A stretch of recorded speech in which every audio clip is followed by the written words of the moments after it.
مم، آدھا انسان آدھا حیوان۔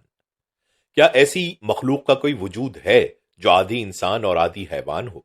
کیا ایسا سائنسی طور پر ممکن ہے؟ دیومالائی داستانوں اور روایات یعنی لیجنڈز میں ایسی مخلوق کا ذکر کثرت سے ملتا ہے جو آدھی انسان اور آدھی حیوان ہو۔ مثلا یونانی دیومالا میں آدھا انسان اور آدھا گھوڑا موجود ہے جو سینٹورس کہلاتا ہے۔ یہیں ہمیں آدھے بکرے اور آدھے انسان کا ذکر بھی ملتا ہے جسے فون کہا جاتا ہے۔ مغربی ممالک کے ادب اور پاپ کلچر میں ایسے انسانوں کی کہانیاں عام ہیں جو چاندنی رات میں بھیڑیا بن جاتے ہیں۔ ہندو مت میں گنیش دیوتا ہاتھی کا سر اور انسانی جسم رکھتا ہے اور نرسمہا دیوتا شیر اور آدمی کا ملاپ ہے۔ دنیا کے تقریباً تمام خطوں کی لوک روایات میں وہ جل پری پائی جاتی ہے جس کا سر ایک خوبصورت عورت لیکن جسم مچھلی کا ہوتا ہے۔ ہمارے پاکستان میں بھی ایسی داستانیں موجود ہیں جن کا ذکر دلچسپی سے خالی نہیں۔ کوئٹہ اور اس کے آس پاس پائی جانے والی عجیب و غریب مخلوق مم کے بارے میں تو آپ نے سنا ہوگا۔ اس مخلوق کا سر انسانی عورت کا اور دھڑ ریچھ کا تھا۔ روایات کے مطابق رات کا اندھیرا پھیلتے ہی مم انسانوں بالخصوص بچوں اور عورتوں کو اٹھا کے اپنی پہاڑی غار میں لے جاتی تھی اور اپنی خوراک بنا لیتی تھی۔ پوری 20ویں صدی میں اس علاقے میں مم کا خوف دہشت بن کے پھیلا رہا اور مائیں اپنے بچوں کو اس کا نام لے کر ڈراتی رہیں۔ کہا گیا کہ ایک ایسی بلا ہے جس کی ماں انسان اور باپ ریچھ تھا۔ اس نظریے کی طرف آنے سے قبل ذرا مم کی تخلیق سے متعلق دوسری رائے کا بھی ذکر ہو جائے۔ 1830 سے 1833 تک جاری رہنے والی دوسری انگریز افغان جنگ میں ہلاک ہونے والے انگریز سپاہیوں کی یاد میں کوئٹہ کے زرغون روڈ پر عیسائی قبرستان کے پاس ایک مجسمہ نصب کیا گیا۔ اس مجسمے کا سر انسانی عورت کا اور دھڑ کسی حیوان کا تھا۔ اس مجسمے کا تصور غالباً اہرام مصر کے مشہور مجسمے اسفنکس سے لیا گیا تھا جس کا سر انسانی عورت اور دھڑ شیر کا ہے۔ اسی مناسبت سے اس مجسمے کو نام دیا گیا کوئٹہ اسفنکس۔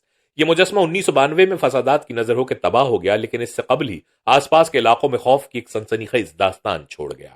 مقامی لوگوں کے خیال میں مرنے والے سپاہیوں کی روح اس مجسمے کی مخلوق کی شکل میں زندہ ہو گئی ہے اور وہاں کے لوگوں سے اپنی شکست کا انتقام لے رہی ہے۔ بلوچی زبان میں مم ریچھ یا دو پیروں پر چلنے والے کسی حیوان جیسے گوریلے وغیرہ کو کہتے ہیں، تو اس بالا کا نام بھی مم پڑ گیا۔ تقریباً 100 سال تک اس علاقے میں اپنی دہشت پھیلانے اور ان گنت انسانوں کو خوراک بنانے کے بعد مم کی موت کا دعویٰ بھی کر لیا گیا۔ کچھ نے کہا کہ وہ قدرتی موت مر گئی اور کچھ نے کہا کہ سپاہیوں نے اسے گولیوں سے مار ڈالا۔ مم کی لاش بہرحال مل نہ سکی۔ ذرا حقیقت پسندی سے کام لیں تو پتہ چلتا ہے کہ بلوچستان کے یہ علاقے کالے ریچھ کا مسکن تھے۔ خوراک کی کمی کے باعث یہ ریچھ انسانوں کا شکار کرنے پر مجبور ہو گئے ہوں گے اور لوگوں کے لیے ناگہانی آفت ثابت ہوئے۔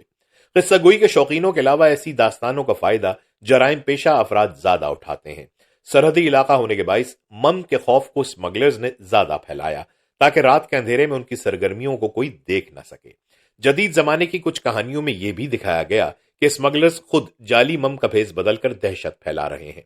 گزشتہ صدی کے اواخر تک قدرتی آفات اور شکار کے باعث ان پہاڑوں سے کالے ریچھ کی آبادی ختم ہو گئی اور ساتھ ساتھ مم کی داستان بھی دم توڑتی گئی۔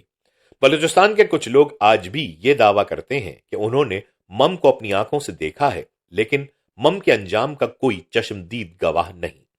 اب بات وہیں آتی ہے کہ کیا ایسا سائنسی طور پر ممکن ہے کہ انسان ماں اور باپ ریچھ کی اولاد کسی نیم انسانی بلا کی شکل میں پیدا ہو جائے؟ تو اس کا جواب ہے نہیں، کیونکہ انسان کا ڈی این اے کسی بھی دوسرے جاندار سے اتنا میچ نہیں کرتا کہ مخلوط اولاد پیدا ہو سکے۔ کالے ریچھ سے تو بالکل بھی نہیں۔ گویا مم کی تخلیق کا سائنسی نظریہ تو غلط ثابت ہو گیا۔